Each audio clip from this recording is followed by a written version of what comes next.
with Rob Lewis, Jesse Simonson, VolQuest.com. Rob just met up with Tennessee head coach Jeremy Pruitt, kind of recapping the BYU loss. Vols 0-2, first time in 31 years.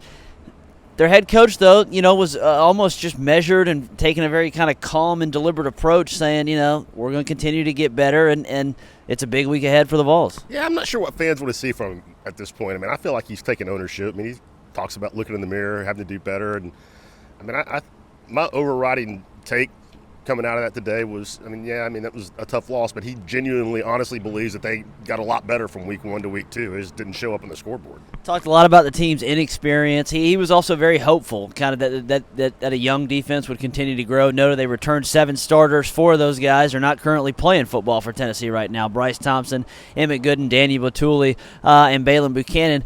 Probably the most notable thing for Tennessee fans, though, is that he backed his quarterback. Jarrett Garantano has not been good the first 2 weeks of this 2019 season, but Jeremy Pruitt said if you've been inside this building for the last 6 months, it's obvious who the best guy is behind center for the Vols. Yeah, I thought he went in all the way in a couple times to make sure that, Jarrett, what he hears is a strong message that, hey, I've got your back. You're my quarterback. I mean, he was given 2 or 3 opportunities to introduce a controversy, into the mix here, and he stayed very far away from it. Did say that, if presented the opportunity on Saturday, he would like to play J.T. Shrout and Brian Maurer, both of them against the Mocs. We'll see if that happens. I guess the other really notable thing is he's really lamenting. He's a guy that talks about havoc, talks about ball hawking defense. 1 turnover in 2 games. Yeah, I think the two things I feel like he's most disappointed about, or at least 2 areas, lack of turnovers and the inability to pick up 4th and a foot. I mean, I think it rides all over him that his team can't line up